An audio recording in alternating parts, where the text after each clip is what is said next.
है इंशाल्लाह। जब दुआ हो जाएगी तब आप हजरात जाइएगा कि आज का दिन जो है कुर्बानी का दिन है, आज़ादी का दिन है। हमारे मुजाहिदीन आज़ादी ने अपनी जानों का नजराना पेश किया, अपने बच्चों को यतीम किया, अपनी बीवी को बेवा किया। आज हम सब अपने वक्त को कुर्बान करके उलमा इकराम की बातों को सुनेंगे, शहीदान वतन की बातों को सुनेंगे। और दूसरी बात ये है, जैसा कि आप हजरात को मालूम है, ये प्रोग्राम हर साल होता है और हर साल परमिशन जो है काफी पहले मिल जाती थी, लेकिन इस बार ऐसा हुआ कि 2 दिन पहले से परमिशन मिली। तो 2 दिन पहले परमिशन मिली। बहुत सारे अहबाब हैं जिनसे मुलाकात करना होता है, जिनसे जाना होता है, इसलिए प्रोग्राम में दीगर अखराजात होते हैं।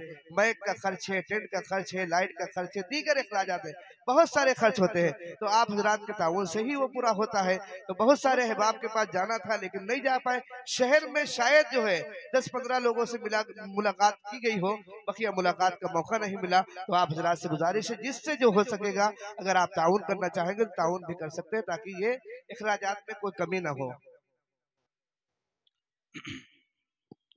अस्सलामु अलैकुम वरहमतुल्लाहि वबरकातुह।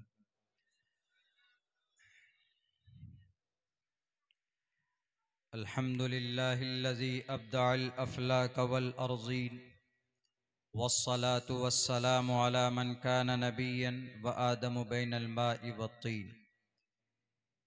अम्मा बअदु फ़अऊज़ु बिल्लाहि मिनश शैतानिर रजीम। बिस्मिल्लाहिर रहमानिर रहीम। वलक़द कर्रमना बनी आदम। सदक़ल्लाहुल अज़ीम। क़ाल रसूलुल्लाहि सल्लल्लाहु अलैहि वसल्लम उन्सुर अख़ाक ज़ालिमन औ मज़लूमन औ कमा क़ाल नबिय्यु अलैहि सलातु वस्सलाम। All compliments, all physical prayer, all monetary worship are for Allah. Peace be upon you, Prophet, and Allah's mercy and blessings. In the name of Allah, the most gracious, the most merciful. My Lord, expand me my breast is my task for me. Remove the impediment from my speech so they may understand what I say. दातव्यमित्यद्यानम दीयते नुक्कारिणे देशे काले च पात्रे च तद्दानम सात्विकम स्मृतम।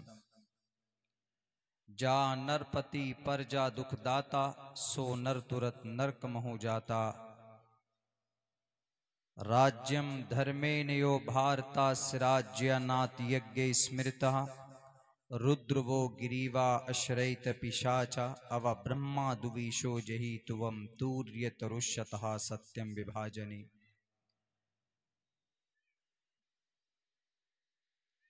धर्म क्षेत्रे कुरुक्षेत्रे समवेतायुत्सवः मामका पांडवाश्चै किं कुर्वत् संजय।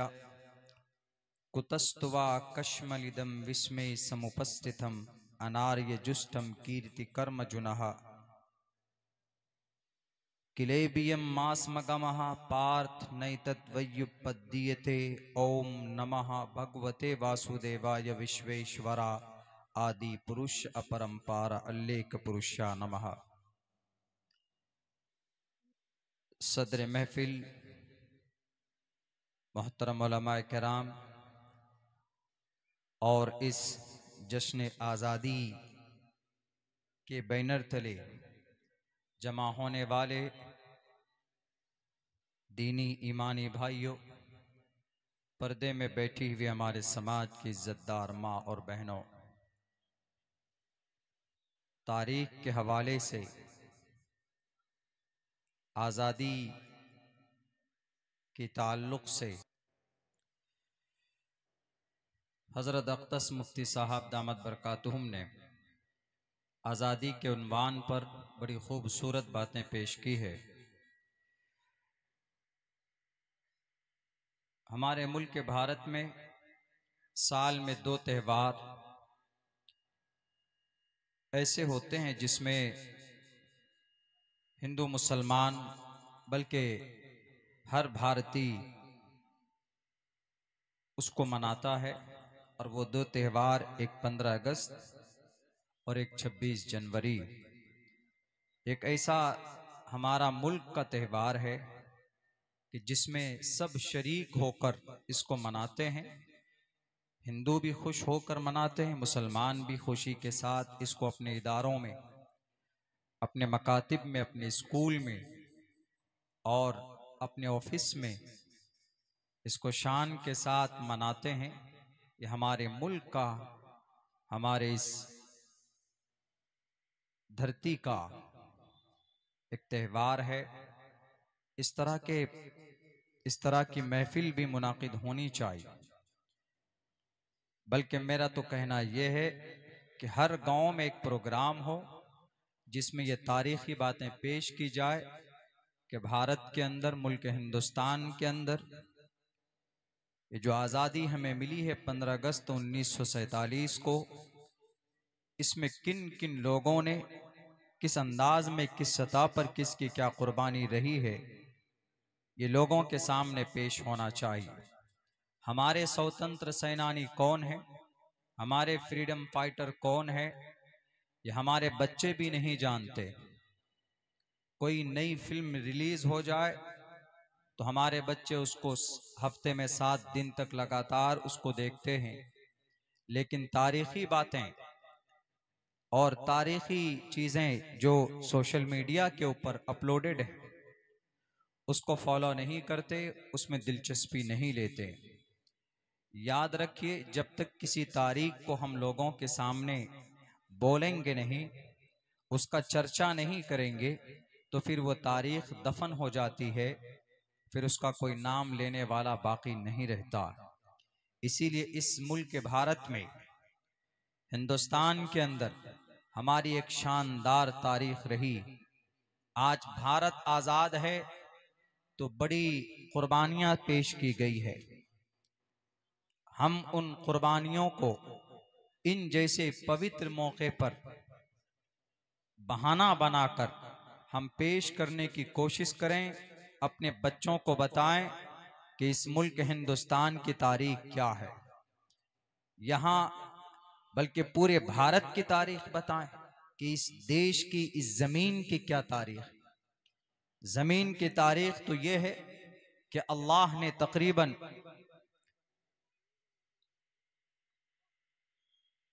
4 अरब 60 करोड़ साल पहले इस जमीन को पैदा किया है। पूरे वर्ल्ड को, पूरी पृथ्वी को, जमीन की तारीख साइंसी एतबार से यही है कि तकरीबन 4 अरब 60 करोड़ साल पहले अल्लाह ने इस जमीन को, इस पृथ्वी को पैदा किया है। मगर इंसानी तारीख यह है 8 से 9 या 10 हजार साल पहले अल्लाह तबारक व तआला ने इंसान को पैदा किया।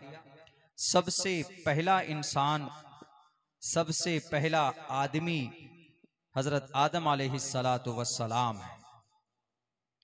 उन्हीं को हिंदू शास्त्रों में मनु कहा गया है, ओम कहा जाता है।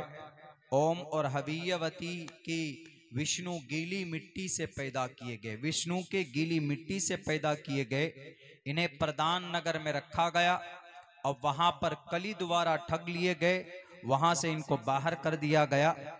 शास्त्रों में इस तरह की बातें मिलती है, लेकिन जब आप इसकी तहकीक करेंगे तो आप हजरत आदम अलैहिस्सलातु वस्सलाम का वाकया इसमें आपको नजर आएगा, जिसकी तस्दीक कुरान करीम से की जा सकती।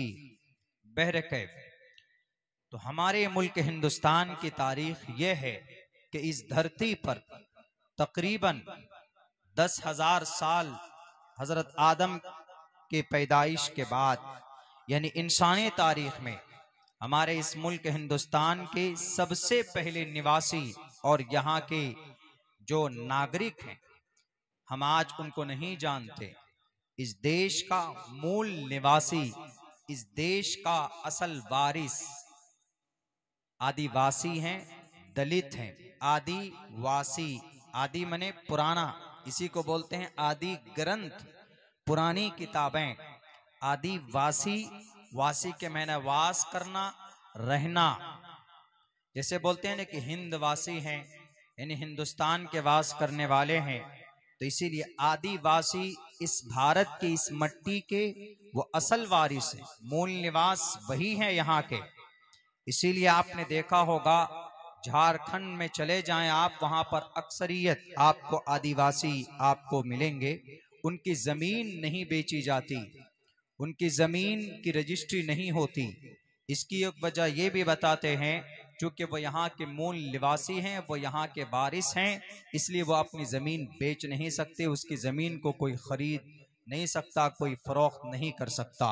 बहरकैफ तो भारत के अंदर यहाँ के जो असल निवासी हैं वो आदिवासी। उसके बाद फिर 5 इनकी जिंदगी ऐसी रहती थी, जंगलों में गुजारते थे, पत्थर से टकरा कर आग जलाते थे और जानवर वगैरह जंगलों के अंदर उनकी पोषण पालन करते थे। इनको अपने वश में किया। वस्त एशिया से आने वाली कौम, जिन्हें आर्यन कौम हम कहते हैं, वो जब भारत के अंदर आए, उन्होंने आकर कब्जा किया और उन्हीं से बदलकर भारत के अंदर ब्राह्मण समाज वजूद में आए। बहरकैफ आदिवासी के बाद जब वस्त एशिया से जो लोग आए, उनका सबसे पहला जो बादशाह था, उनका नाम चंद्रगुप्त मौर्य, जो हिंदू भाइयों के ग्रंथों के अंदर, उनके तारीख के अंदर आप पढ़ सकते हैं। तो हिंदू बादशाहों का जमाना चला, एक लंबा जमाना चला। उसके बाद फिर कुछ मुस्लिम इंपेरर आए, मुस्लिम बादशाह का जमाना आया। इन द एंड मुख्तसरन आपके सामने खाका पेश कर रहा हूं, 3 हिस्सों में बांट रहा हूं।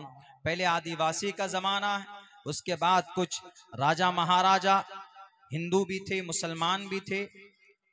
फिर मुगल इंपेरर का जमाना आया। उसी मुगल इंपेरर, मुगल सल्तनत में, क्योंकि इस देश को आर्थिक एतबार से इतनी तकवीयत मिल गई थी कि आज तक इतनी तकवीयत इस देश को फाइनेंशियली एतबार से नहीं मिल पाई। जब ये सिलसिला चलता रहा, मुगल इंपेरर के जमाने में, मुगल सल्तनत के जमाने में इस देश की जीडीपी तरक्की तकरीबन 24 से 28% थी। अभी की जीडीपी 6.5 और 7% है। अंग्रेज ने देखा कि भारत के अंदर बहुत दौलत है, वहां पहुंचना चाहिए, तो उन्होंने सन 1600 ईस्वी में बर्तानिया लंदन से 200 ताजिर भारत के अंदर पानी के रास्ते पहुंचे और उन्होंने एक तिजारत शुरू की सूरत गुजरात से, और उसी 200 लोगों की जमात को ईस्ट इंडिया कंपनी के नाम से हम लोग जानते हैं। हजरत मुफ्ती साहब की तकरीर में ईस्ट इंडिया कंपनी का नाम आया होगा। वहां से ये अंग्रेज तकरीबन 1612 ईस्वी के अंदर उनका नापाक कदम मुल्क हिंदुस्तान के अंदर पड़ा, और ये लफ्ज हिंदू, हिंदुस्तान, हिंदुस्तान लफ्ज हमारे भारत के संविधान में नहीं, लफ्ज हिंदुस्तान बोलने में है। संविधान में 2 लफ्ज है, भारत दैट इज इंडिया, 2 नाम है हमारे मुल्क हिंदुस्तान का, हमारे भारत का। इसीलिए अक्सर मैं लफ्ज भारत इस्तेमाल करता हूं। हिंदुस्तान, हमारे हिंदू भाई कभी कभी धोखा खा जाते हैं कि हिंदुस्तान मतलब हिंदू की रहने की जगह, नहीं, इस लफ्ज को बदला गया है लफ्ज हिंदुस्तान को। असल में ये सिंधुस्तान था। जो वस्त एशिया से जो आर्यन कौम आई थी, उन्होंने, उनकी जुबान फारसी थी, क्योंकि वहां जो वस्त एशिया का इलाका है, अजरबैजान है, तुर्कमेनिस्तान है, वहां की जुबान फारसी पाई जाती। जब वो लोग आए सिंध में, पंजाब के करीब जो वादी सिंध है, तो वहां पर उनको सिंध में रहते, तो लोग पूछते थे कि तुम रहते कहां हो, तो वो सिंध नहीं बोल सकते थे। वो सिंध के सीन को हा से चेंज करते थे और वो हिंद बोलते थे कि हम हिंद में रहते हैं। सिंधुस्तान को हिंदुस्तान बनाया। हिंदुस्तान उसी से लफ्ज सिंध से हिंदू है। हिंदू कोई मजहब, कोई धर्म नहीं है। मैंने तकरीबन सारे शास्त्र पढ़े हैं, किसी भी शास्त्र के अंदर लफ्ज हिंद नहीं है। हिंदू धर्म, लफ्ज हिंदू धर्म के लिए इस्तेमाल नहीं हुआ। तारीख में यह है कि हिंदुस्तान असल में सिंधुस्तान था। फारसी जुबान के कायदे के मुताबिक सिंध के सीन को हा से बदला हिंदुस्तान, हम हिंदुस्तान में रहते हैं, तब से कसरत इस्तेमाल की वजह से पूरे भारत के अंदर तब से लेकर आज तक ये तकरीबन हजरत ईसा अलैहिस्सलाम के पैदाइश से 1900 या 3000 साल पहले की बात है, यानी अब से 5000 साल पहले ये नाम पड़ा लफ्ज हिंदुस्तान भारत का। अब भारत कब नाम पड़ा? बहुत से लोग बोलते हैं कि भारत रामचंद्र जी के बड़े भाई भरत, लक्ष्मण और श्री रामचंद्र जी, ये 5 भाई थे। मोतबर तारीख की किताब में ये बात मिलती है कि जो भरत है वो राजा दशरथ यानी राम का भाई नहीं था, वो कोई पहला व्यक्ति था। लेकिन कुछ और तारीख की किताब में भी ये बात मिलती है कि नहीं, भरत राजा दशरथ का बेटा था। रामचंद्र जी को हुकूमत मिलनी थी, लेकिन कई ने कौशल्या, कई सुमित्रा, कई कौशल्या की मां श्री रामचंद्र जी उनके बेटे, तो उन्होंने भरत को गद्दी मिली और राजा दशरथ से भरत की मां ने कहा कि आप राम को वनवास के लिए भेज दीजिए। तो 14 साल के लिए वनवास पे गए और जब राजा भरत बैठे तब से भारत का नाम भरत पड़ा। भरत के नाम पर भारत पड़ा। हिंदुस्तान भारत और इंडिया नाम कब पड़ा है भारत का? चूंकि जब आज तारीख की बात है तो कुछ ये नई बातें आप लोगों के सामने, बहुत पहले शुरुआती जमाने में मैंने इनकी तहकीक की थी, लेकिन आज आप लोगों को बता देता हूं ताकि जिनको नहीं मालूम है उनके इल्म में इजाफा हो जाए। ये इंडिया नाम कब पड़ा? जालिम अंग्रेज जब आए तो इंडिया आते थे तो उनसे इंडिया नहीं बोला जाता, ये उनसे हिंद नहीं बोला जाता था। We want to go to Hind नहीं बोला जाता, वो बोलते थे we want to go to इंड। इंड जाते, यानी हिंद के हा को हमजा से बदला और दाल को उन्होंने डाल से चेंज किया, डी से ड, हिंद को इंड बनाया। इसी इंड को या निस्बती जब लगाएंगे, तुम कौन हो? इंडियन, IN का इस्तेमाल करते हैं अंग्रेजी में, इसी से है इंडिया, इंडियन, भारत का वासी। तो लफ्ज इंडिया नाम अंग्रेजों ने दिया है और लफ्ज भारत राजा भरत के नाम पर पड़ा, और लफ्ज हिंदू ये सिंध पर आकर बसने की वजह से जो आर्या कौम आई थी वस्त एशिया से, उनकी वजह से यह नाम दिया गया। और ये नाम, ये तीनों नाम आज तक चले। और भी नाम है, भारतवर्ष है, आर्यावर्त है, लेकिन वो फेमस नहीं है। जो मशहूर नाम है वो 3 ही नाम है, हिंदुस्तान, भारत, इंडिया। ये लफ्ज ये इस्तेमाल होता है। और हमारा जो संविधान है, इंडियन कॉन्स्टिट्यूशन है, उसमें ये 2 ही नाम मिलेंगे आपको, एक भारत नाम और एक इंडिया नाम। ये 2 नाम उसके अंदर में मेंशन किया गया। ये हमारी भारत की तारीख है।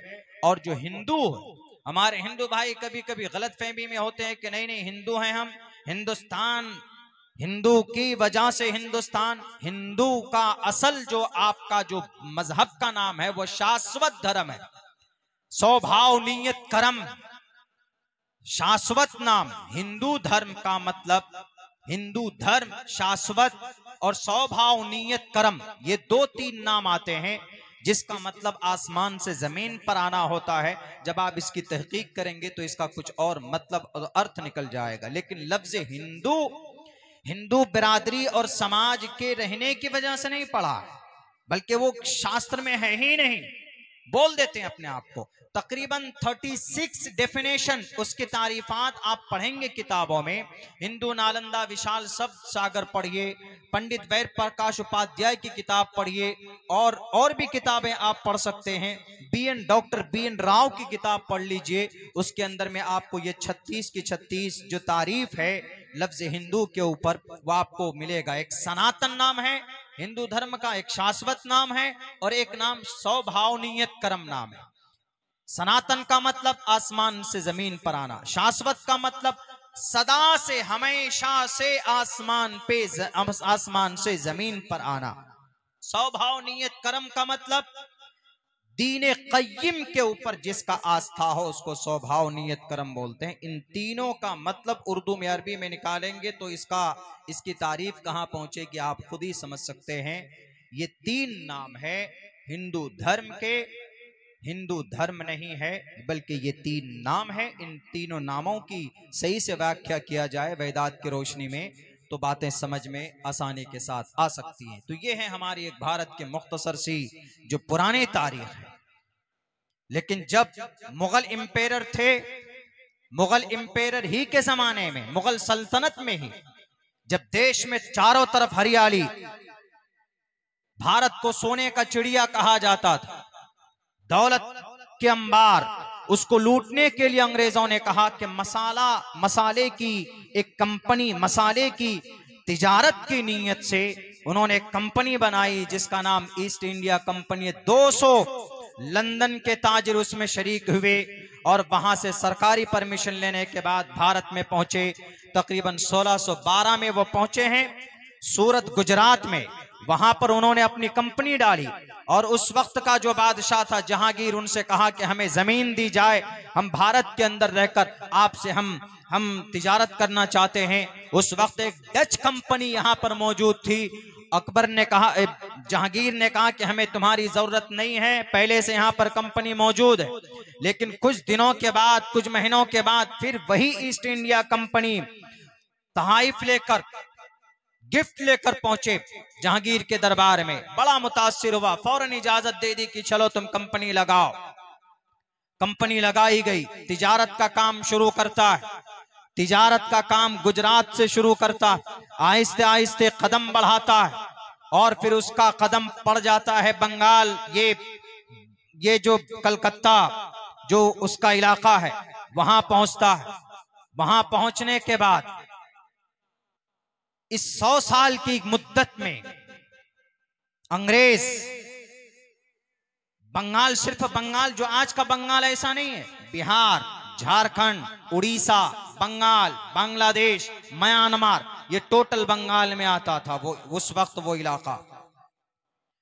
100 साल के अंदर अंग्रेज काबिज हुए वहां पर, मगर वहां का एक बहुत बड़ा ज़हीन और बहुत बड़ा समझदार वहां का एक नवाब, जिनका नाम शायद हम लोग नहीं जानते हैं, उन्होंने सबसे पहले बगावत की अंग्रेज के खिलाफ। वरना अंग्रेज तो प्रॉफिट दे रहा था, मुगल सल्तनत को गिफ्ट और तोहफे तोहफे पहुंचाए जा रहे थे उनके दरबार पर। लेकिन उस नवाब ने देखा कि अगर अंग्रेज यहां पर बैठेगा और अंग्रेज ज्यादा दिन तक रहेगा तो हमारे इस देश को गुलाम बना लेगा और हमें गुलामी करनी पड़ेगी। तो उन्होंने 1755 में, तारीख याद रखिएगा, 1755 में सबसे पहली लड़ाई अंग्रेज से अगर किसी ने शुरू की है तो उस मर्द मुजाहिद का नाम नवाब सिराजुद्दौला, जो मुर्शिदाबाद के इलाके में पुलासी एक छोटी सी जगह है, पलासी नहीं पुलासी एक जगह, वहां पर जंग लड़ी जाती। उस जंग के अंदर नवाब सिराजुद्दौला शहीद कर दिए जाते हैं और उसके अंदर गद्दारी करने वाला कोई बाहर का अंग्रेज नहीं था, बल्कि अंग्रेज के तलवे चाटने वाले मीर जाफर नालायक नाहंजार और उसकी गद्दारी की वजह से नवाब सिराजुद्दौला शहीद कर दिए गए। और नवाब सिराजुद्दौला से गद्दारी की के रिजल्ट में इस कमबख्त मनहूस मीर जाफर को नवाब का दर्जा दिया गया, गद्दी पर बिठाया गया। कुछ दिनों के बाद फिर कान पकड़कर उतार दिया गया। लेकिन जब बंगाल पर काबिज हुआ, अंग्रेज ने सोचा कि हम आधे मुल्क हिंदुस्तान पर, भारत पर काबिज हो चुके। मेरे भाइयों, 1755 में सबसे पहली लड़ाई लड़ी गई अपनी देश की मट्टी के लिए, अपनी जमीन के लिए। और अपनी जमीन के लिए लड़ना, अपने घर के लिए लड़ना कोई जुर्म नहीं होता। हमारे पूर्वज की तारीख, हमारे पूर्वज की जिंदगी में ये बातें मिलती, चाहे हमारे हिंदू शास्त्रों की किताब हो, मुस्लिम हमारे हदीस की किताब हो। जनाबे मोहम्मद रसूलुल्लाह सल्लल्लाहु अलैहि वसल्लम को 13 साल के बाद आप मक्का छोड़ने पर मजबूर हुए, आप मदीना गए। लेकिन 10 साल के बाद वहां से निकले और आपने मक्का को फतह किया, आपने अपनी जमीन के ऊपर कब्जा किया है। ये जुर्म नहीं है, ये गुनाह नहीं। और यही तारीख तकरीबन कौरव और पांडवों की, महाभारत, गीता उसका एक हिस्सा। मैंने उसके कुछ मंत्र और श्लोक आपके सामने पेश किए, उसकी वजाहत करूंगा मैं वक्त आने पर। इसलिए कि जब जमीन, जिस जमीन पर इंसान पैदा होता है तो वहां की मोहब्बत उसके दिल के अंदर होती। वो दुनिया के किसी कोने पे चला जाए, हाजी साहब महाराष्ट्र में रहते, लेकिन वापस साल में 2 साल में वो अपने आबाई वतन जरूर पहुंचते कि मैं यहाँ पर पैदा हुआ। यही वजह है कि अल्लाह के नबी को बहुत ज्यादा मक्कतुल मुकर्रमा के दरो दीवार से इतनी मोहब्बत थी। जब आप मक्का छोड़कर जा रहे थे, जब आपको हिजरत करने पर मजबूर कर दिया गया, तो आप अलैहिस्सलाम शहर के बाहर खड़े होकर आप रोकर ये कह रहे थे, ए मक्का, ए शहर मक्का, मैं तुझे छोड़कर नहीं जा सकता, इसलिए कि मैं तुझ में पैदा हुआ हूं और तुझ पर पला और बढ़ा हूं। सबसे ज्यादा दुनिया में अगर कोई शहर मुझे महबूब है तो वो तू है, मैं तुझे छोड़कर नहीं जा सकता अगर रब्बे जुल जलाल का फरमान ना होता। लेकिन आप अलैहिस्सलाम गए मक्का छोड़कर, 10 साल के बाद आप वापस लौटते हैं और फिर मक्का को फतह करते हैं। अपनी जमीन कोई नहीं छोड़ सकता, अपने मुल्क से किसी को कोई होगा दुनिया के अंदर जिसको नफरत होगी, लेकिन अखलाक का ईमानी तकाजा यही है कि इंसान जिस जमीन पर पैदा होता है उसको वहां से मोहब्बत होती। नवाब सिराजुद्दौला शहीद कर दिए गए, अंग्रेज के सामने नहीं झुके। उसके बाद अंग्रेज खड़ा होता है बंगाल से और शुरू करता है मुल्क हिंदुस्तान को फतह करना, और जो उसके कब्जे में नहीं आता उसको घूंस देकर, उसको डरा कर, धमका कर। लेकिन उसके बाद एक और नवाब साहब आते हैं मैदान में उनसे मुकाबले के लिए, ओद का नवाब, नवाब शुजाउद्दौला। उनको भी शहीद कर दिया जाता है। तकरीबन 1764 की ये बात है।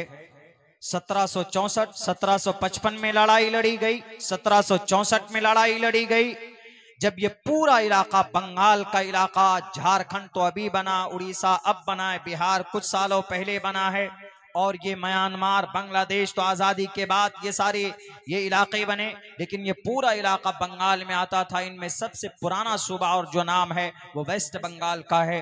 तो वो बंगाल का इलाका कब्जा हुआ तो आहिस्ता आहिस्ता आगे बढ़ना शुरू किया। श्रीरंगापट्टनम पहुंचे, वहां एक शेर बैठा था, वहां एक मुजाहिद बैठा था। किसान को जो आज लोन दिया जाता है ये उन्हीं की शुरुआत है। मिर्च मसाले स्पाइसी जो कारोबार है ये उन्हीं की शुरुआत है, और बहुत सारे काम किए उन्होंने, उस शेर ने, उस मुजाहिद ने। वो वहां पर बैठे। 1799 में अंग्रेज ने कहा कि हमने बंगाल का इलाका कब्जा कर लिया, आप हमें सपोर्ट कीजिए। श्रीरंगापट्टनम कर्नाटक मैसूर के अंदर वो इलाका पड़ता है। आप वहां पर जाएंगे तो मैसूर से तकरीबन 20 या 25 किलोमीटर पहले की दूरी है। वहां पर देखेंगे वो शेर सुल्तान टीपू सुल्तान रहमतुल्लाहि अलैह, उनके मज़ारात मिलेंगे, और उनकी बॉडी जहां पर गिरी थी, जहां पर वो शहीद किए गए, वो जगह भी है, वो मस्जिद भी है, जिस मस्जिद की बुनियाद उन्होंने डाली थी ये कहकर कि वो उस आदमी के हाथ से मैं बुनियाद रखूंगा जिसकी 40 साल से कभी भी नमाज कज़ा ना हुई हो। कोई मैदान में नहीं आया, बिलाखिर टीपू सुल्तान खुद आगे बढ़कर ईंट रखकर बुनियाद रखता है और ऐलान करता है कि 40 साल से मेरी कभी भी फर्ज नमाज कज़ा नहीं हुई। वो एक बादशाह नहीं था। 1799 में अंग्रेज ने कहा कि टीपू सुल्तान मुझसे हाथ मिला लो, मैं तुम्हें जो इलाका चाहोगे मैं तुम्हारे नाम पर लिखकर देने के लिए तैयार। उन्होंने कहा कि यह हो नहीं सकता। कहा कि फिर मेरी तलवार का मुकाबला करोगे? कहा मैं तैयार हूं मुकाबले के लिए। कहा कि तुम्हारा साथ कौन देगा? कहा नवाब साहब देंगे। कहा कि नवाब साहब मेरे हो चुके, एक तरफ मराठा सेना वो भी मेरे हो चुके, और एक तरफ अंग्रेज जालिम फौज ये भी मेरे हैं, और चौथे तरफ जो समंदर का पानी है वो तुमको कभी बख्शने वाला नहीं है। ए टीपू सुल्तान किस पर भरोसा करते हो? उन्होंने कहा कि मैं अल्लाह की जात पर भरोसा करता हूं, दुनिया की किसी ताकत पर या किसी भी सबब पर मुझे भरोसा नहीं है। लेकिन अंग्रेज मैं तेरे सामने कभी झुका नहीं हूं, कभी झुकूंगा नहीं। ये सर अगर झुकता है तो सिर्फ अल्लाह के सामने झुकता है, बाकी दुनिया की किसी सुपर पावर ताकत के सामने झुकना सीखा नहीं। अगर तेरे पास ताकत है तो मुकाबले के लिए आ। सितंबर के महीने में, मई के महीने में, गालिबन मई की 1 तारीख होगी 1799 ईस्वी के अंदर। 1799 ईस्वी में टीपू सुल्तान रहमतुल्लाहि अलैह जंग के मैदान में खड़े होते हैं, दोनों हाथ में तलवार लेकर फजर की नमाज पढ़ते हैं। कुरान करीम की 2 पारे की तिलावत करते हैं और मैदान में निकल जाते हैं हवेली से बाहर और अंग्रेज का खात्मा करते हैं। एक तरफ मराठा सेना उनका भी मुकाबला करते हैं और एक तरफ एक नवाब साहब की सेना फौज है उनका भी मुकाबला करते, और एक तरफ अंग्रेज उनके भी फौजों से मुकाबला करते करते शहीद हो गए और फिर इस दुनिया से चले गए। लेकिन वहां पर गद्दारी करने वाला कोई और नहीं, गद्दार अपना था जिसका नाम मीर सादिक था। वो जालिम, इस कौम को सबसे ज्यादा नुकसान अपने ही लोगों ने पहुंचाए और आज भी इस कौम को सबसे ज्यादा नुकसान अगर पहुंचता है तो उम्मत मुस्लिमा के कुछ मीर जाफर मीर सादिक के औलाद से नुकसान पहुंचता है। मेरे भाइयों, वहां पर टीपू सुल्तान शहीद कर दिए गए 1799 के अंदर, तकरीबन 1800 के अंदर। अंग्रेज डरता डरता पहुंचा टीपू सुल्तान की बॉडी के पास, उनकी सीने पर उनके लाश पर खड़े होकर जनरल हॉर्स ने कहा कि आज से हम ये मुल्क, आज से ये देश, आज से भारत हमारा है। इसलिए कि देश का जो सबसे बड़ा रोड़ा था इस देश को कब्जा करने में वो टीपू सुल्तान रहमतुल्लाहि अलैह थे और आज मैंने उनको शहीद कर दिया है, इसलिए आज से भारत हमारा।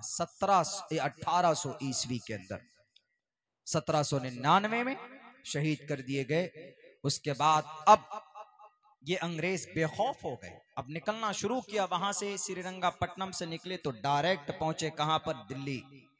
1803 में दिल्ली पहुंचे और दिल में जो मुगल एम्पायर, मुगल सल्तनत, उसकी चिराग बस वैसे ही कमजोर शक्ल में हुकूमत चल रही थी। वहां पर पहुंचे, डंडा दिखाकर मुगल सल्तनत, मुगल एम्पायर जो बादशाह बैठा था, उनसे कहा कि ये मुल्क आपका है, मखलूक ये खल्क खुदा की है, मुल्क आपका है, लेकिन सिर्फ हुकूमत रहेगी ये ईस्ट इंडिया कंपनी की, हुक्म इनका चलेगा, सब कुछ आपका रहेगा। 1803 में। लेकिन मेरे भाइयों, मेरे नौजवानों, उस वक्त कौन आएगा मैदान में, अंग्रेज के खिलाफ कौन लड़ेगा? उस वक्त एक बहुत बड़े आलिम दीन जिन्हें मसनदुल हिंद, सिराजुल हिंद उनके बेटे को कहा जाता है, शाह अब्दुल अजीज मुहद्दिस देहलवी रहमतुल्लाहि अलैह, उन्होंने कहा कि अब चुप रहना मुनासिब नहीं है। उन्होंने उसी वक्त एक फतवा लिखा कि आज इसी वक्त से दिल्ली, मुल्क हिंदुस्तान, ये भारत दारुल हर्ब बन चुका है। हर एक मुसलमान को अंग्रेज के खिलाफ आजादी के लिए जंग करना, जिहाद करना फर्ज है। जिहाद का माना लोग गलत माने में इस्तेमाल कर लेते हैं, मीडिया वाले तो अब बहुत आसानी से जिहाद का मतलब किसी को नाम पूछकर मार दो जिहाद है। गलत तर्जमानी मत कीजिए, नई नॉलेज है तो पढ़ो शास्त्रों को। जिहाद का मतलब शत्रुओं को मारना, दुश्मन को, वो जिहाद। अब भारत के अंदर हिंदू मुसलमान दुश्मन नहीं है, शत्रु डाकू भी हो सकता है, राक्षस भी हो सकता है, या पड़ोसी मुल्क आपको नुकसान, हमको नुकसान पहुंचाता है तो वो शत्रु। इसीलिए कहा गया, रुद्रवो गिरीवाशरैत पिशाचा अब ब्रह्मादु विशोजहि तुवम तूर्य तरुष्यतः सत्यम विभाजनी। शत्रु जहां मिले उसको मारो। महाभारत के मैदान में जमीन की लड़ाई थी, यही जमीन की जिसकी लड़ाई हमारे भारतीय लड़ रहे हैं अंग्रेज से, यही जमीन की लड़ाई थी। सूबे पंजाब के करनाल जिले के अंदर में जाइए, कुरुक्षेत्र का मैदान आज भी बाकी है। वहीं कुरुक्षेत्र के अंदर कौरव और पांडवों की लड़ाई हुई, 5 भाई एक तरफ और कौरव एक तरफ। जमीन का हिस्सा बनता था, पांडवों के हक में नहीं दिया गया। दुर्योधन ने कहा पांडवों से कि अगर तुम्हारे पास ताकत है तो तुम छीन कर दिखाओ। श्री कृष्ण जी आए, दोनों को समझाया। श्री कृष्ण जी ने कहा कि उसका जो हक बनता उसको दे दो, वो तुमसे लड़ाई नहीं लड़ेगा। उन्होंने कहा, दुर्योधन ने कहा, दुर्योधन कौरवों का सरदार, दुर्योधन ने कहा कि मैं सुई की नोक के बराबर जमीन देने के लिए तैयार नहीं हूं। अगर वो लड़ना चाहते हैं तो लड़ाई, देखेंगे उनके पास कितनी ताकत है। पांडवों के पास एक योद्धा जिनका नाम अर्जुन और इधर दुर्योधन और इनकी पूरी कौरवों की एक पूरी टीम, पूरा खानदान एक तरफ और पांडु एक तरफ। रणभूमि में महाभारत के अंदर दोनों तरफ 18 अक्षुवाहिनी यानी फौज के वो थे, 18 बादशाहों के फौज कौरवों के साथ, पांडवों के साथ चंद लोग खड़े थे और एक तरफ पांडु और एक तरफ कौरव खड़े। उसके अंदर यह कहा गया कि आज भी जंग मत करो। कुरुक्षेत्र के मैदान में, महाभारत के मैदान में, रणभूमि में श्री कृष्ण जी ने दोनों को समझाने की कोशिश की, लेकिन नहीं माने कि नहीं, अगर तुम्हारे पास, उन पांडवों के पास ताकत है तो ले ले, हम उनको देने के लिए, भीख में दान में भी देने के लिए तैयार नहीं। हालांकि विरासती एतबार से वो भी चचेरे भाई थे, प्रॉपर्टी पर उनका भी, उनके बाप का भी कब्जा था, उनका भी हक बनता था, दिया जा सकता था, लेकिन नहीं दिया गया, मना कर दिया गया। मजबूरन श्री कृष्ण जी जो विष्णु के 8वें अवतार यानी भगवान हैं, परमात्मा है जमीन पर, वो समझाते हैं। लेकिन जब बुद्धि भ्रष्ट हो जाती है किसी इंसान की तो फिर आसान से बात समझ में नहीं आती। तो श्री कृष्ण जी ने कहा कि पांडवों से कहा कि अर्जुन, पांडवों के जो सारथी थे, जो उनके घोड़े पर बैठकर घोड़े की निगरानी करने वाले श्री कृष्ण जी हैं, अर्जुन पीछे बैठा हुआ है, अर्जुन उठाओ तलवार और मुकाबला करो। ये आसानी से समझने वाले नहीं है। श्री अर्जुन अपने सामने देखते हैं कि उनके चचा हैं, उनके फूफा हैं, उनके बुआ जी हैं, उनके चचेरे भाई हैं, उनके टीचर हैं। ये सब देखकर उनकी हिम्मत नहीं होती है कि तीर उनके सर पर चलाएं, तलवार उनके कंधे पर चलाएं। वो बैठ जाते हैं। उस वक्त श्री कृष्ण जी कहते हैं इनसे, अर्जुन से, उसी वाकये को गीता के अंदर पेश किया गया है। महाभारत एक लंबी हिस्ट्री, उसी महाभारत का एक अदना हिस्सा है जिसको गीता की शक्ल में पेश करते हैं। गीता के अंदर कहा गया, कुतस्तवा कश्मलिदम विश्वे समुपस्थितम अनार्य जुष्टम कीर्ति कर्म जुनः। ए अर्जुन, तुमको किसने बुज़दिल बनाया है? क्या तुम बुज़दिल बनकर मैदान जीतोगे अगर अधर्मियों के खिलाफ नहीं लड़ोगे?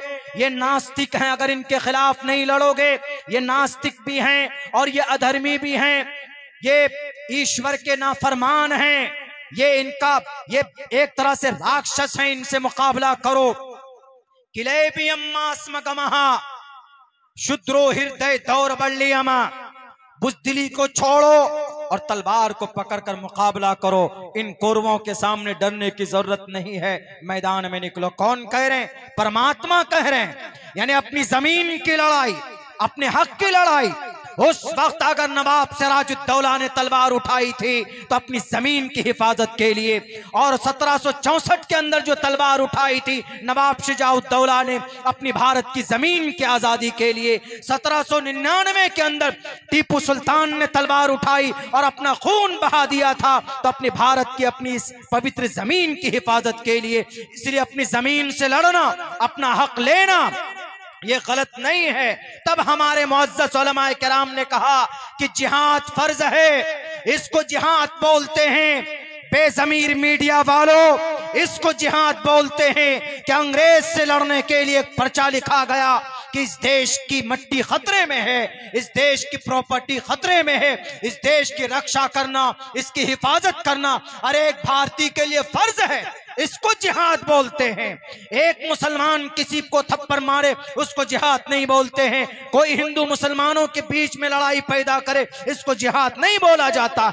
जिहाद का असल मतलब समझना है तो ऋग्वेद के अंदर कहा गया, साफ लफ्जों में कहा गया, शुद्रो हृदय दौर्बल्यमा रुद्रवो गिरीवा अश्रैत पिशाचा अब ब्रह्मा द्विषो जही तुवम तूर्य तरुषतः, कि जो शत्रु होता है उसका मुकाबला करो, वो सामने आ जाए तो उसको बख्शने की जरूरत नहीं है। और ये शत्रु कौन? महाभारत के मैदान में कौरव और पांडवों के बीच में लड़ाई हुई। फिर श्री अर्जुन जी उठाते हैं अपने तीर और धनुष, उसके बाद फिर मुकाबला करते। 10 दिन तक लड़ाई चली, कोई रिजल्ट नहीं निकला। 10 दिन के बाद 8 दिन की लड़ाई होती है। उसके बाद फिर 18 दिन तक ये जंग चलती है। खात्मा हो जाता है कौरवों का टोटल, इसलिए कि वह हक पर नहीं थे।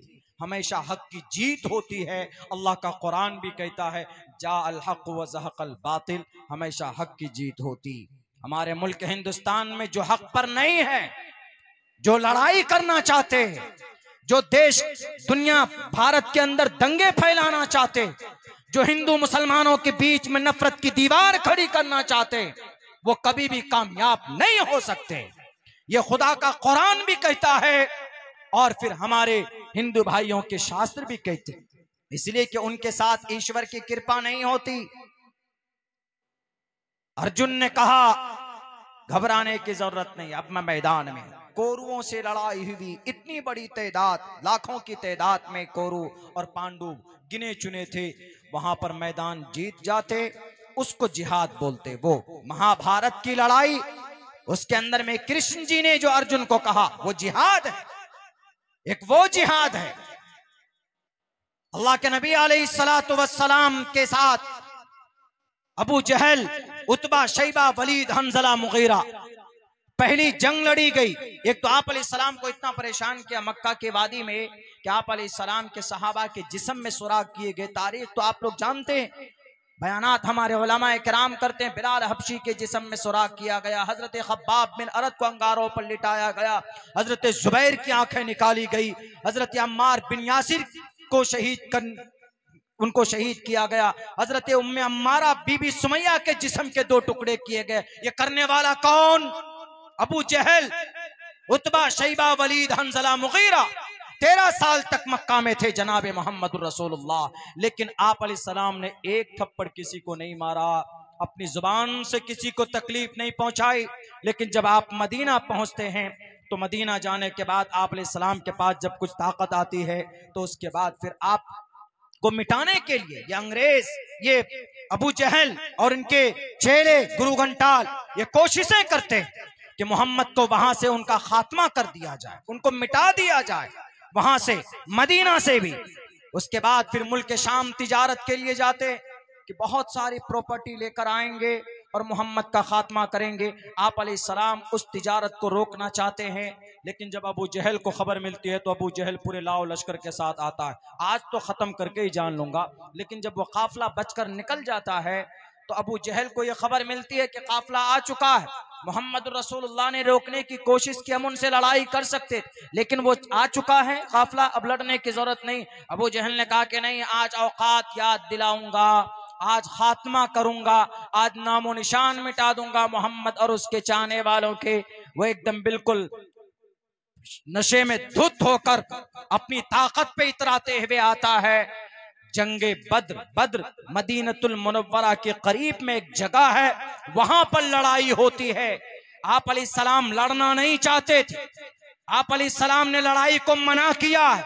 मोहम्मद रसूलुल्लाह ने ताकीद के साथ कहा है कि लड़ाई सही नहीं है, लड़ना सही नहीं।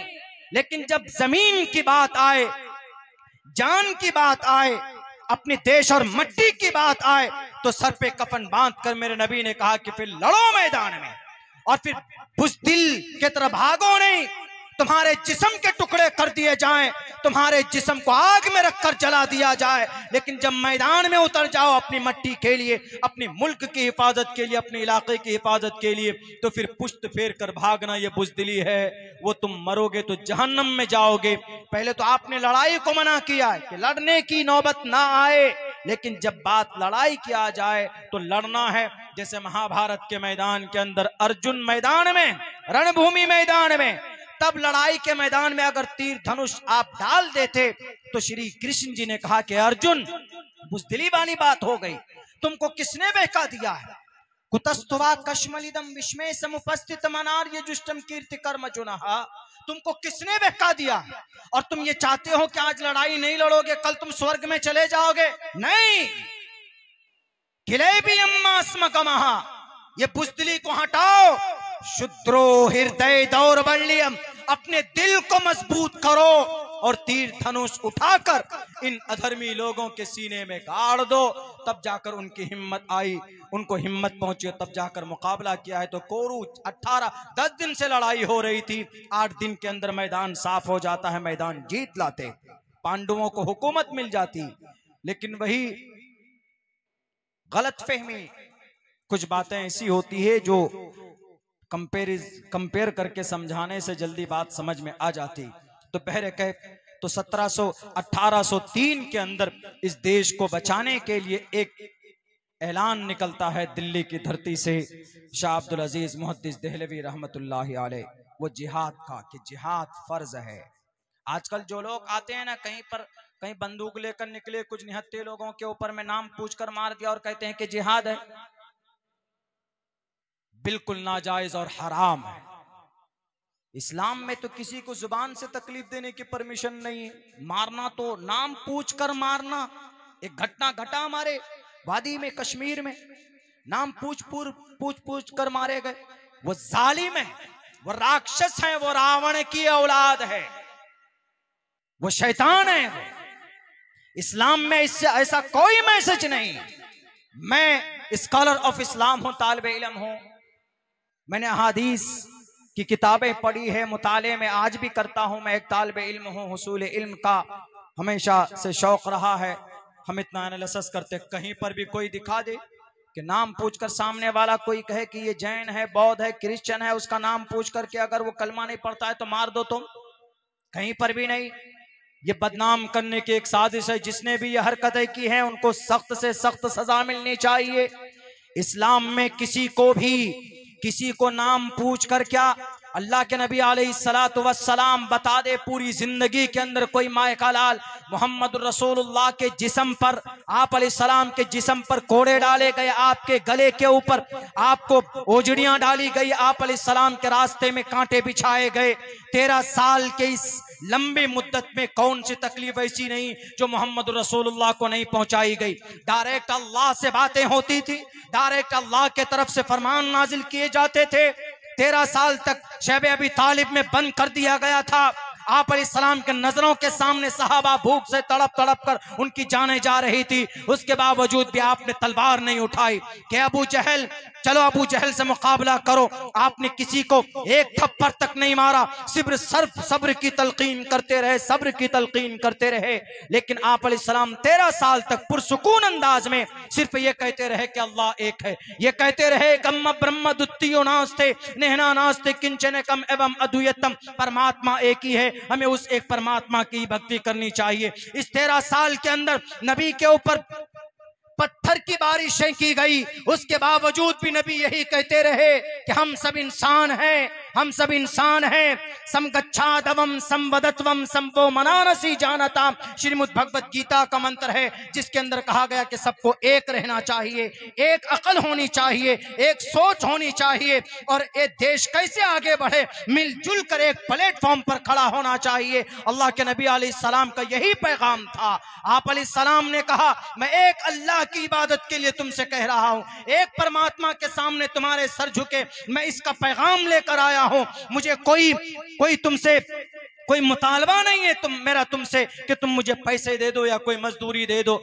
बस सिर्फ ये कहता हूं कि एक रब के सामने अपनी मुकद्दस पेशानी को झुकाओ, और जो लड़ाइयां हैं तुम्हारे बीच में, ये जो दरार है, जो खानदानी लड़ाई है, इन सबको खत्म करो। आप अलैहिस्सलाम ने कई तरीके पर इस्लाही काम किया है जनाब मोहम्मद रसूलुल्लाह सल्लल्लाहु अलैहि वसल्लम ने, लेकिन नबी पाक अलैहिस्सलाम ने एक थप्पड़ किसी को नहीं मारा है। 23 साल नबुवत मिलने के बाद आप रहे इस दुनिया में। कोई माए का लाल दुनिया की किसी भी हिस्ट्री की किताब में नहीं बता सकता कि मोहम्मद रसूलुल्लाह सल्लल्लाहु अलैहि वसल्लम ने किसी को तकलीफ पहुंचाई। मेरे भाइयों, तो हमारे ये जो उलमाए किराम थे, ये गुलाम थे जनाब मोहम्मद रसूलुल्लाह सल्लल्लाहु अलैहि वसल्लम। शाह अब्दुल अजीज मुहद्दिस देहलवी ने फतवा दिया कि जिहाद फर्ज है। अब कौन आएगा मैदान में? कोई नहीं, खामोश। कौन जाए मैदान में लड़ने के? अंग्रेज से लड़ने के लिए कौन जाए? उनके पास ताकत है। बिल आखिर 1818 में एक देश का सच्चा मुहिब, जिनका नाम जी तारीख की किताबों में उनका नाम है सैयद अहमद शहीद रहमतुल्लाहि अलैह, वो 50 लोगों को लेकर बैठते हैं एक जगह, और फिर ये पूरा वो मगरिबी उत्तर प्रदेश, देश को आज़ाद कराने में उत्तर प्रदेश की बहुत ज़्यादा कुर्बानी रही। बल्कि यूं कहिए कि सबसे ज्यादा लड़ाई उत्तर प्रदेश की धरती पर लड़ी गई। बहुत सारे हमारे हिंदू भाई भी इसमें शहीद हुए। तो सैयद अहमद शहीद 1818 के अंदर 50 लोगों को लेकर घूमते हैं। कहा गया कि कलकत्ता भी गए, मुजफ्फरनगर, दिल्ली, मेरठ, पानीपत, हाथरस वगैरह इन सब जगहों के ऊपर जाते रहे और लोगों को बताते रहे कि देश गुलाम हो चुका है, इस देश को आज़ाद कराना चाहते हो तो चलो मैदान में। चलते चलते इन्हीं 50 से 51 लोगों को लेकर बालाकोट पहुंचे। वहां पर अंग्रेज से लड़ाई हुई, वहां पर ये 51 लोग शहीद हो गए। और शहादत का जो जमाना है वह 1831 के अंदर ये लोग बालाकोट की पहाड़ी पर शहीद कर दिए गए। उनमें से दो नाम, बड़ा नाम आता है सैयद अहमद शहीद रहमतुल्लाहि अलैह और दूसरा नाम शाह इस्माइल शहीद रहमतुल्लाहि अलैह। खामोश हो गया, कौन मैदान में आए? आज कुछ लोग डुगडुगी बजाते, हम ही हैं सब कुछ। काश इन स्वतंत्र सेनानी, फ्रीडम फाइटर को याद करते, इन्होंने क्या कुर्बानियां दी हैं।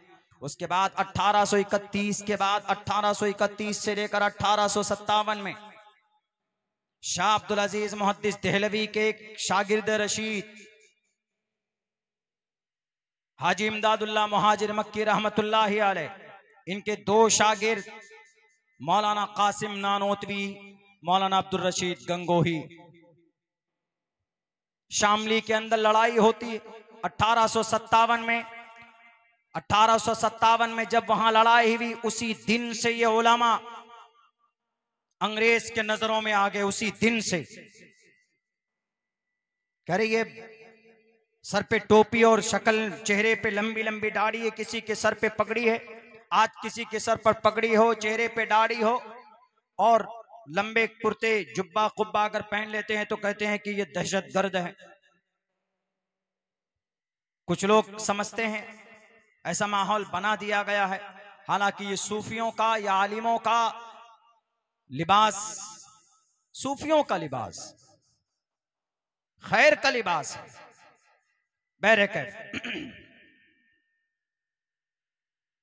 तो अंग्रेजों ने 1857 की लड़ाई, शामली की लड़ाई सबको पता है। शामली में लड़ाई लड़ी गई 1857 के अंदर।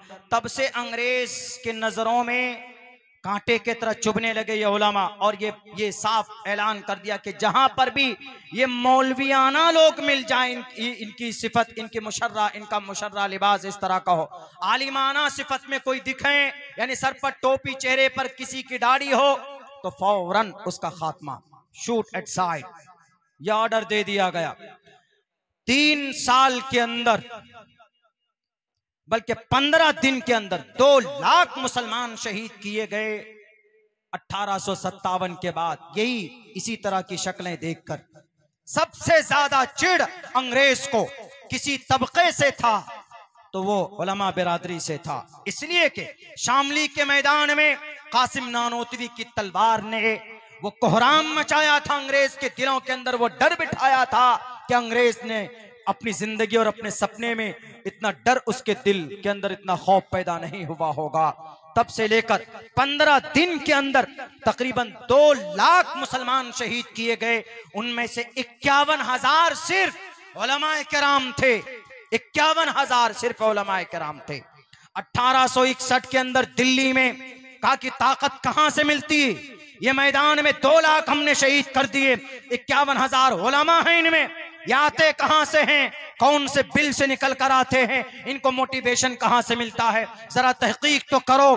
किसी कहने वाले ने कहा कि इनके पास एक मोटी सी किताब है, जब तक ये किताब इनके पास रहेगी इनको आप कभी हरा नहीं सकते। कहा वो कौन सी किताब है? कहा कि वो कुरान करीम है। कहा कि इस कुरान को जलाओ। दिल्ली के अंदर 1861 से लेकर 1864 तक 3 लाख कुरान के नुस्खे डालकर जला दिए गए, उनका राख बना दिया गया। तभी एक आलिम दीन ने कहा था, ए हाफिज कुरान से एक अंग्रेज के सामने तुम कुरान को जला सकते हो, लेकिन मेरे दिल दिमाग में जो कुरान है इसका मुहाफिज वो ऊपर बैठा हुआ सर्वशक्तिमान अद्धादेव महान वो लॉर्ड है। तुम कुरान के नुस्खों को जला सकते हो अंग्रेज, लेकिन तुम हमारे सीने से, तुम हमारे दिल दिमाग से कुरान के अल्फाज को नहीं निकाल सकते। कहा कैसे? कहा देखो ये बच्चा पढ़कर तुम्हें सुनाएगा। 9 घंटे के अंदर एक बच्चा खड़ा होता है और पूरा कुरान पढ़कर बताता है। तब अंग्रेज तौबा करता है कि यकीनन इस कुरान का मुहाफिज इंसान नहीं, इस कुरान का मुहाफिज अल्लाह है। हम इस कुरान के मुसव्वदों को जला सकते हैं, लेकिन हम कुरान करीम को मिटा नहीं सकते। तो इसीलिए कुरान को जो मिटाना चाहते हैं उनके लिए भी पैगाम है। तुम्हारे दादा, तुम्हारे बाबा, तुम्हारे पूर्वज अंग्रेज ये कोशिश कर चुके हैं, दाइश कोशिश कर चुका है, और ये जनाब मुल्क शाम का वो बशारुल असद वो कोशिश कर चुका है, लेकिन इस कुरान को मिटाया नहीं जा सका, क्योंकि कुरान, तौरात, बाइबल, जबूर, इंजील इनको अल्लाह ने नाजिल फरमाया है, लेकिन अल्लाह ने हिफाजत की जिम्मेदारी नहीं ली थी। लेकिन कुरान को अल्लाह ने नाजिल फरमाया है, लेकिन कुरान की हिफाजत की जिम्मेदारी भी अल्लाह ने ली है, इसलिए इस कुरान को मिटा नहीं सकता। बेफिक्र रहिए। बहरे कैफ तकरीबन 3 लाख कुरान करीम के नुस्खे दिल्ली की मस्जिदों से, उनके मदरसों से निकाल कर जला दिए गए। और इन 3 सालों के अंदर दिल्ली में तकरीबन 14,000 सिर्फ उलमा को सिर्फ फांसी के तख्तेदार पर लटकाया गया था। दिल्ली के अंदर सिर्फ 14,000 उलमा किराम।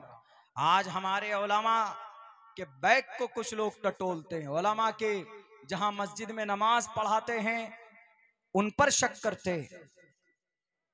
यानी इस शक्ल को दिल्ली, इसमें ट्रेन में सफर करें, कोई आलिम दीन सर पर टोपी, चेहरे पर दाढ़ी है तो उसको थप्पड़ मार देते हैं। नफरतें। अरे इस जमीन पर अगर सबसे मुकद्दस हस्ती सहाबा के बाद अगर किसी की है तो वो हस्ती हमारे उलमाए किराम की, वो जमात हमारे उलमाए किराम की। क्या आप ये समझते हैं इनको आज इस देश से, आज देश की जमीन से मोहब्बत नहीं? अगर आज भी जरूरत पड़ जाए तो सबसे पहले, अगर देश के संविधान को जरूरत पड़ जाए, देश की सिक्योरिटी के अंदर देश को, यानी अगर खून की जरूरत पड़ जाए, अफराद की जरूरत पड़ जाए, तो अल्हम्दुलिल्लाह आज भी हमारे उलमा इतने वफादार हैं कि सबसे पहले सर पे कफन बांध कर 2 कदम अगर आगे सब में कोई नजर आएगा तो हमारे उलमा किराम नजर आएंगे। इतनी वफादारी इनमें आज भी। बड़ी आसानी के साथ कहीं पर भी मिल जाते हैं, कहीं पर भी जमा कर लीजिए, बड़े सीधे साधे होते, जिंदगी के अंदर में कोई तूल तफंग नहीं, सिंपल जिंदगी होती हमारे उलमाए किराम की। इनकी जिंदगी के अंदर कोई लफो नशर, गैर मुरत्तब कोई जिंदगी नहीं, एकदम बिल्कुल सिंपल, साधारण, क्लीन लेस हमारे उलमाए किराम होते हैं। 10,000, 12,000, 15,000 रुपए की सैलरी इनकी होती है। टैक्स वैक्स का भी कोई मसला नहीं रहता है। मस्जिद में अजान देते हैं, नमाज पढ़ाते हैं, ज्यादा मदरसे में जाते हैं, मदरसे को चलाने के लिए रसीदें लेकर दूर दराज इलाके में चले जाते हैं और कोई लेना देना नहीं। और ये सबसे मुकद्दस जमात, इसीलिए अल्लाह के नबी अलैहिस्सलातु वस्सलाम ने कहा है इन्नल उलमा वरसतुल अंबिया, कि जमीन पर अगर उलमा, अगर नबी की कोई उनके जानशी देखना चाहते हो, उनके वारिस को देखना चाहते हो, तो हमारे उलमा किराम को देख लो। ये वो मुकद्दस हस्ती 1866 के अंदर दारुल देवबंद की बुनियाद रखी गई। मौलाना कासिम नानोतवी, मौलाना अब्दुल रशीद गंगोही। मौलाना कासिम नानोतवी पतले थे, 49 साल उनकी उम्र थी, बहुत पतले थे, बहुत कमजोर थे, हवा पहलवान, जैसे आजकल हमारे नौजवान है ना, हवा पहलवान। एक मरतबा फूंक मारिए तो पता नहीं कहां गिरेगा। 2-3 किलोमीटर दौड़ नहीं सकते, एक्सरसाइज नहीं करते, अजीब अजीब तरह की चीजें चबाते रहते हैं, खाते रहते।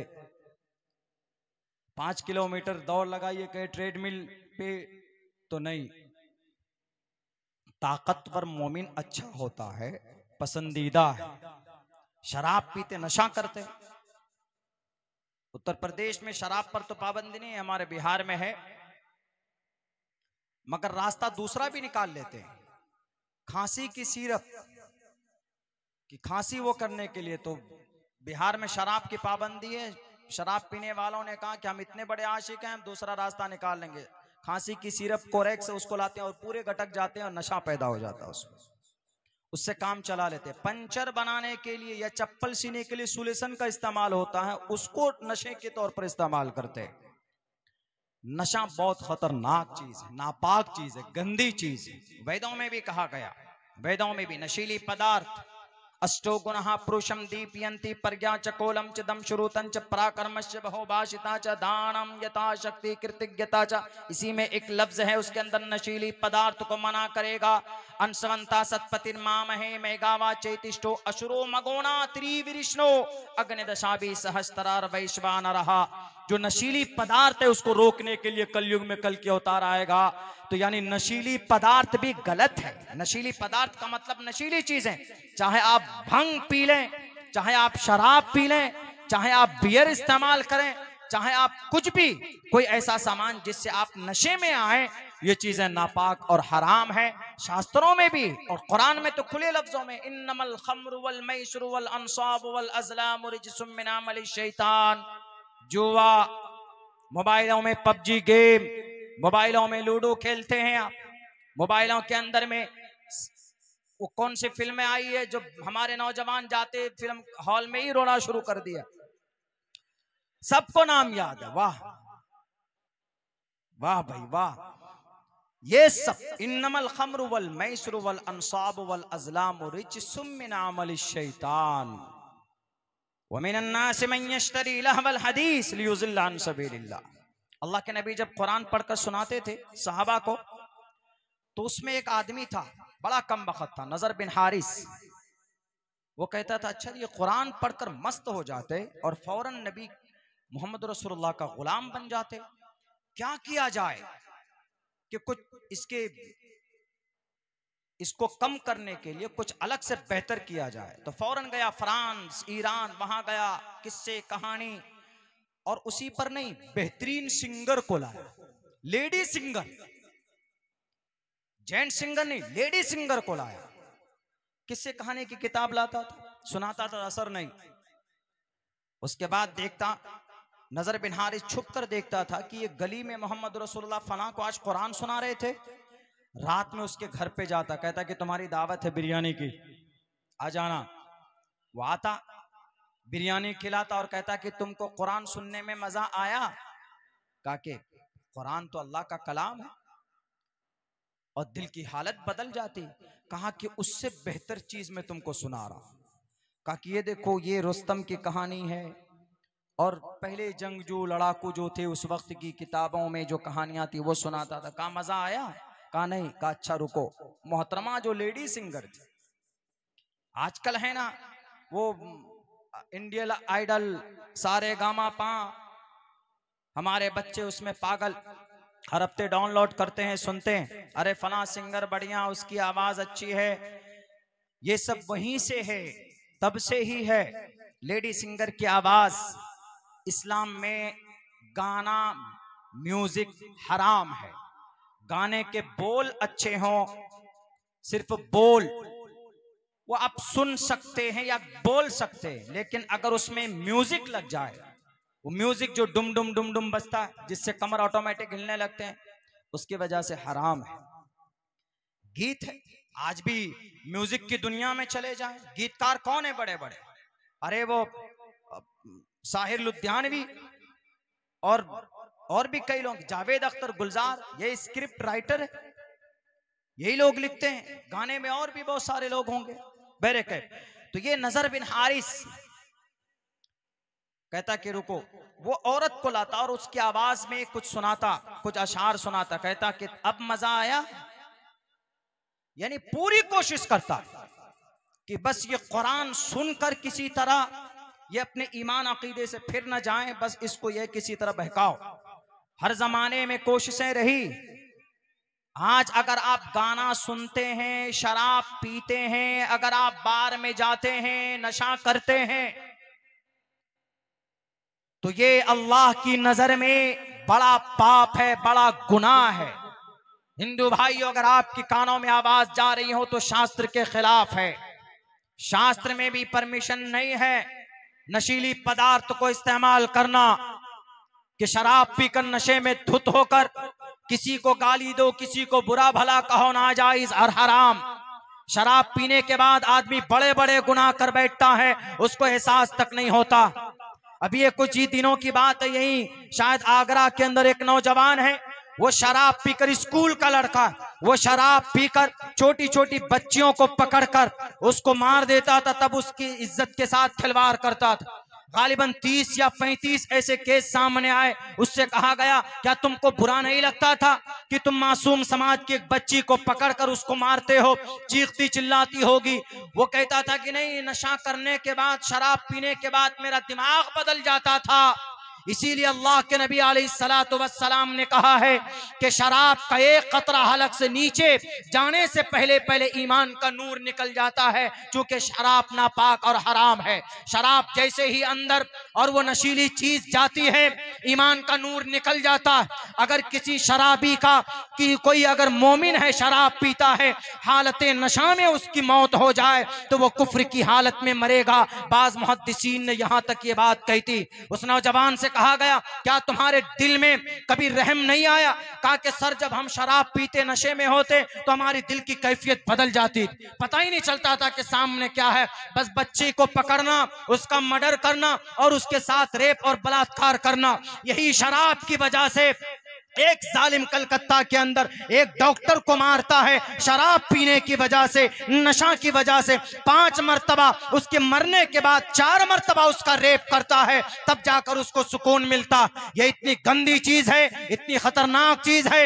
इन तमाम चीजों से हमारे नौजवानों अलग हो जाओ, अपनी जिंदगी को पाक कर लो। नशीली पदार्थ और जुए के अंदर, जुआ इतनी बुरी लत है। महाभारत के मैदान में कौरव और पांडवों के बीच में, पांडवों में एक ही गलत आदत थी कि वो जब कभी जुआ खेलने की बुरी आदत थी, एक मर्तबा अपनी बीवी को भी जुए में हार चुके थे। चाहे हिंदू धर्म हो, चाहे मुसलमान हो, जुआ हराम है। इन्नमल खम्रु वल मैसिर, मैसिर रिज्सुम मिन अमलि शैतान, यानी जुआ खेलना, पबजी गेम खेलना, और वो मोबाइल के अंदर में बैठते हैं, आप लूडो खेलते हैं, आप रमी ताश खेलते हैं, ये सब का सब जुआ है। और कुरान ने खुले लफ्जों में कहा है कि यह हराम है, यह हराम है, यह हराम है, इसकी इजाजत बिल्कुल नहीं। इसलिए इन तमाम गंदी चीज से हमारे नौजवान, आप तौबा कीजिए, अपनी जिंदगी का एक एम सेट करो, अपनी जिंदगी के अंदर एक गोल सेट करो कि हमें जिंदगी के अंदर कुछ काम करना है। आप भी तरक्की करेंगे और आपका ये मुल्क भी तरक्की करेगा। मेरे भाइयों, बात चली यहाँ तक 1831 तक। 1831 के बाद 1831 में जंग लड़ी गई। उसके बाद 1857 के अंदर शामली के मैदान में जंग हुई। उसके अंदर मौलाना कासिम नानोतवी और मौलाना अब्दुल रशीद गंगोही, हाफिज जामिन शहीद, कई सारे उलमाए किराम थे। बैरकैफ 1864 तक तकरीबन 2.5 लाख कलिमा पढ़ने वालों को शहीद कर दिया गया। मैं सिर्फ मुसलमानों की तारीख पेश कर रहा हूं, वरना हमारे हिंदू भाई भी इसके अंदर शाना बशाना, कदम ब कदम वो मिलाकर इस आज देश की आजादी के लिए कुर्बानी पेश कर रहे थे। आपको शायद मालूम ना हो तो बता दूं, इसी जंग में 1919 को एक जंग लड़ी गई। कहां पर? जलियांवाला बाग। पूरी दुनिया जानती है, इससे ज्यादा खतरनाक, इससे ज्यादा जालिमाना हरकत अंग्रेज के तरफ से शायद आज तक ना हुआ हो, इस जंग की तारीख में ना हुआ। वो जलियांवाला बाग मैं गया हूं। अमृतसर के अंदर आप जाएंगे तो एक जलियांवाला बाग है, उस बाग के अंदर आप घुसेंगे तो सिर्फ 8 फीट चौड़ा एक रास्ता है, बाकी निकलने का कोई दूसरा नहीं, कोई दूसरा रास्ता नहीं। उस जलियांवाला बाग में 1919 के अंदर 2 बड़े लीडर को गिरफ्तार किया गया, एक मुसलमान, एक हिंदू। जो लोग इस देश को हिंदू मुसलमानों में आज बांटने की कोशिश करते हैं, वो स्वतंत्र सेनानी, फ्रीडम फाइटर से सबक हासिल करे। एक तरफ डॉक्टर सैफुल्लाह खान किचलू और एक तरफ, दूसरी तरफ डॉक्टर सत्यमान वर्धमान। इन दोनों लीडर को वही अमृतसर के अंदर जेल में डाल दिया गया, बल्कि उनको वो उस शहर से बाहर कर दिया गया। इन दोनों लीडरों को अरेस्ट करने की वजह से वहां के लोगों का गुस्सा फूट पड़ा, मार्शल लॉ नाफिज कर दिया गया। वहां पर अमृतसर के अंदर गांधी जी, मौलाना अबुल कलाम आजाद उस वक्त मुंबई के अंदर थे।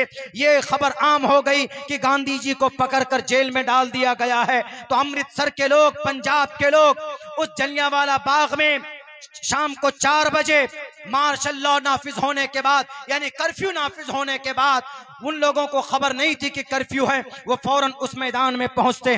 1919 को शाम के 4 बजे तकरीबन 5000 लोग वहां उस मैदान में पहुंचते और उस वक्त एक जालिम, बड़ा जालिम, एक खूनखार दरिंदा जनरल डायर, जिसका तज़किरा हजरत मुफ्ती साहब ने किया, उसको खबर होती है पूरी साजिश के तहत 2 लाख फौज लेकर पहुंचता और मशीन गन लेकर पहुंचता, और वो उसकी एक ही कोशिश होती है कि ये 5000 लोग जितने चाहे जिस तरह से भी हों, जिस मजहबी मकतबे फिक्र से हों या जिन जिन मजहब के मानने वाले हों, सबकी जान यहीं पर दफन होनी चाहिए।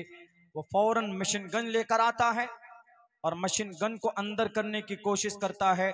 जलियांवाला बाग का रास्ता चूंकि तंग होता है तो मशीन गन अंदर न जाने की वजह से वहीं पर नस्ब कर देता है और फिर ये अपने फौजों को लेकर अंदर पहुंचता। वहां पर मौलाना शौकत साहब, मौलाना मोहम्मद अली जौहर, नदवतुल उलमा लखनऊ के बानी, उनके भाई शौकत, मौलाना शौकत साहब वहां तकरीर कर रहे होते, लोगों को बता रहे होते हैं कि ये देश अंग्रेज का नहीं है, अंग्रेज की हुकूमत पर हम नहीं चलेंगे, इसको आजाद करना है।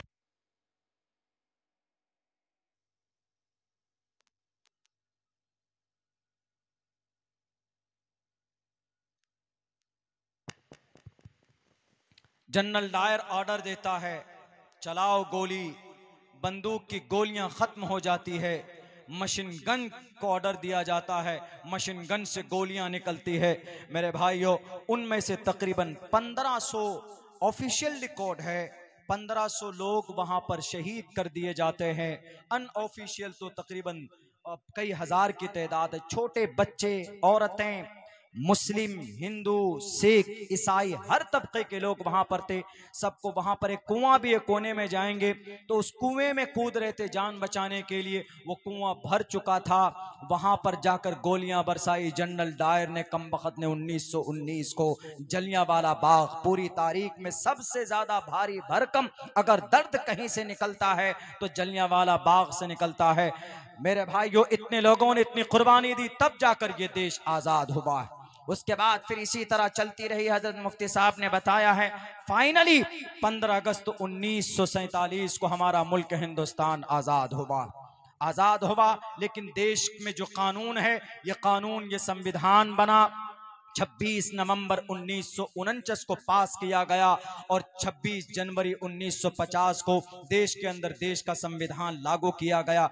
उस दिन इसीलिए हम लोग 26 जनवरी यौम जमहूरिया के नाम पर मनाते, और आज 15 अगस्त को देश को आज़ादी मिली, इसलिए हम लोग खुशी मनाते हैं। तो ये मुख्तसर सी तारीख आप लोगों के सामने मैंने इसलिए पेश की है ताकि हमारे नौजवानों, आपको भी पता रहे कि बड़ी आसानी के साथ कोई चीज नहीं मिलती, और हमारे हिंदुस्तानी कौम के एक एक फर्द को भी पता होना चाहिए कि इस देश को आज़ाद कराने में किसी एक मकतबे फिक्र का या किसी एक मजहब के मानने वाले की कोई वो नहीं रही है, बल्कि हर एक तबके के लोग, हर एक मजहब के लोग बराबर के शामिल थे इसको आज़ाद करने में। इसीलिए मैं श्रीमद् भगवद गीता का वो मंत्र पढ़ूंगा जिसके अंदर कहा गया, समगच्छादवम संवदत्वम संवो मनानसी जानताम, एक साथ रहना है, एक साथ सोचना है, और एक साथ पड़ोसी मुल्क के न्यूक्लियर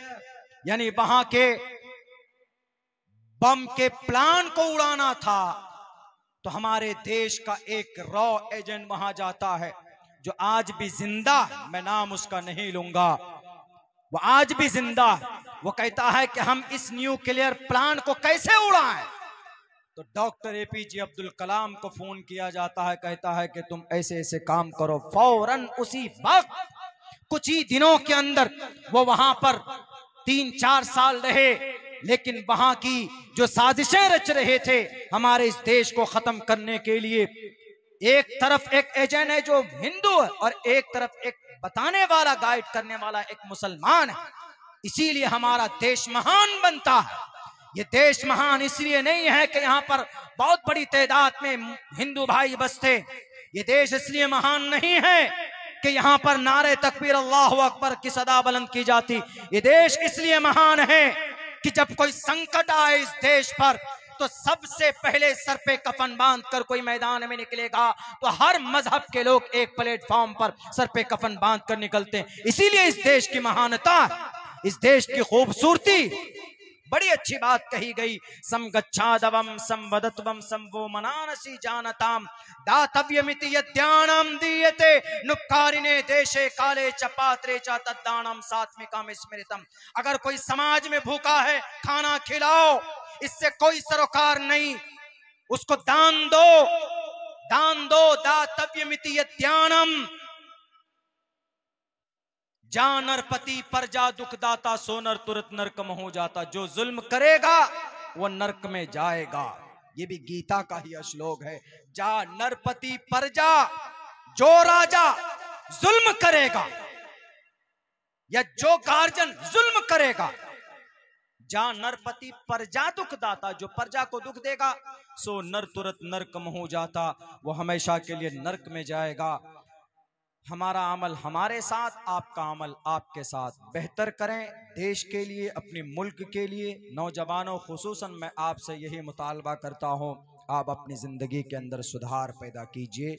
आप इस देश के फ्यूचर हैं, आप मुस्तकबिल की तकदीर हैं इस मुल्क की, और अपने माँ बाप के लिए भी नशा से दूर रहें और ऐसा काम ना करें कि जिससे आपके गार्जियन को या आपके परिवार में से किसी को कोई तकलीफ पहुंचे।